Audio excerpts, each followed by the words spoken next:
Roma, año 48 después de Cristo. El imperio se extiende desde Britania hasta el desierto de Arabia.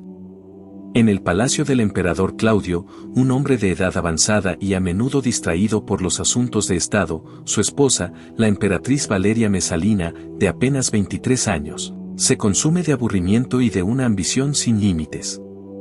Es en este contexto donde la historia y la leyenda se entrelazan para dar forma a uno de los relatos más escandalosos de la antigüedad. Cuentan las crónicas que, en una de sus noches de libertinaje, Mesalina concibió una apuesta tan obscena como arrogante. Se jactó de que podía superar a la prostituta más famosa y demandada de toda Roma, una mujer llamada Escila. El desafío era simple: ¿quién de las dos podía sostener relaciones sexuales con un mayor número de hombres en una sola noche? La emperatriz de Roma, la esposa del hombre más poderoso del mundo, se adentró en los burdeles más sórdidos de la ciudad y comenzó la competencia. La leyenda dice que Mesalina ganó, con 25 hombres frente a los de su rival. Pero, en verdad, ¿quién perdió realmente esa noche? ¿Perdió Mesalina su dignidad? ¿O perdió Roma la pátina de respetabilidad que cubría sus corruptelas? Esta no es solo la historia de un escándalo sexual. Es la historia de una caída en picada, un relato sobre el poder, la arrogancia, la traición y cómo la historia la escriben siempre los vencedores. Para entender a Mesalina, debemos entender el mundo en el que vivía. Su esposo, Claudio, no estaba destinado a ser emperador. Cojo, tartamudo y considerado un simpletón por su propia familia, fue encontrado escondido tras una cortina por la guardia pretoriana después del asesinato de su sobrino, Calígula. Fue elevado al trono casi por accidente, como un títere útil. Pero Claudio demostró ser un administrador capaz. Sin embargo, su vida personal era un desastre. Sus dos primeras esposas fueron infieles o problemáticas. Cuando tomó como tercera esposa a su joven y bella sobrina, Valeria Mesalina, pareció por fin encontrar estabilidad.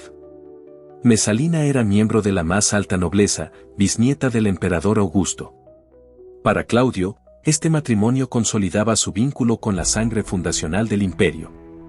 Para Mesalina, casada con un hombre 30 años mayor, el poder era la única moneda que tenía valor. En la corte romana, un lugar más peligroso que cualquier campo de batalla, la influencia se medía por la proximidad al emperador.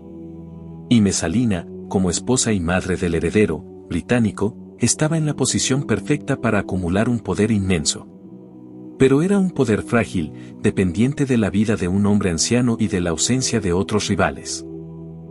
Los historiadores antiguos, como Tácito y Suetonio, nos pintan a una Mesalina no solo lujuriosa, sino también profundamente cruel y manipuladora.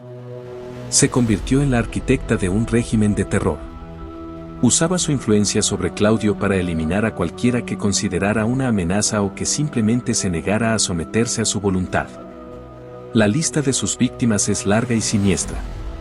Convenció a Claudio de ejecutar a Apio Silano, un senador, tras soñar que él la atacaba. Orquestó la caída y ejecución de Polibio, uno de los secretarios más poderosos de Claudio, simplemente porque podía. La joven y bella Julia Livila, sobrina de Claudio, fue exiliada y luego ejecutada porque Mesalina estaba celosa de su belleza.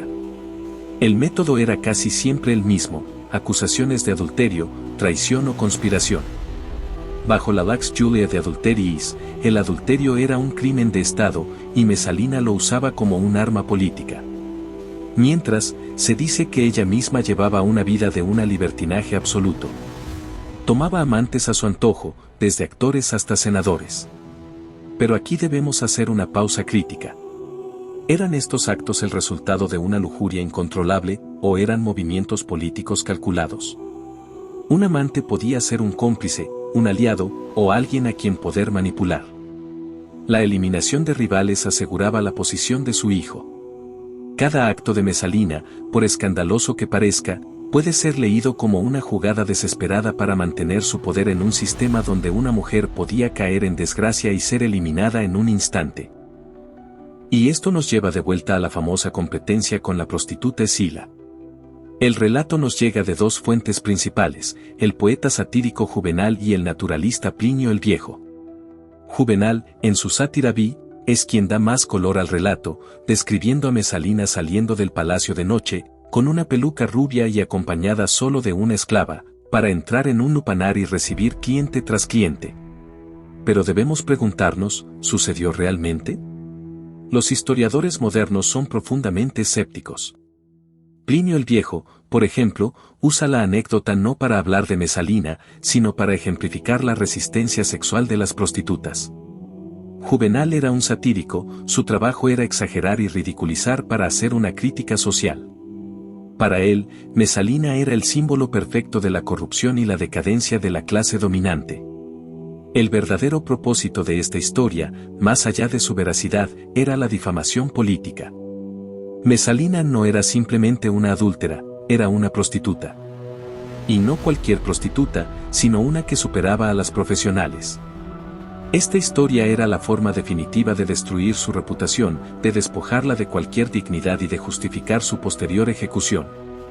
Era la herramienta retórica perfecta para sus enemigos, que necesitaban pintarla como un monstruo de depravación, no como una astuta operadora política. Claudio, al principio, estaba aturdido e incrédulo.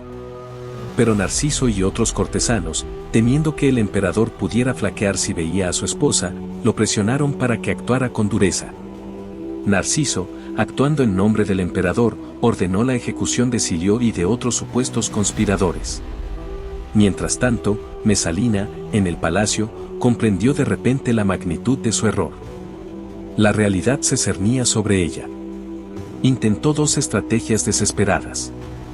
Primero, envió a sus hijos, Británico y Octavia, para que abrazaran a su padre y suplicaran clemencia. Luego, decidió ir ella misma a encontrar a Claudio.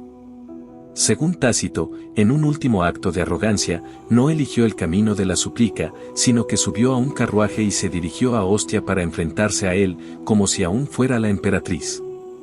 Pero no llegaría lejos.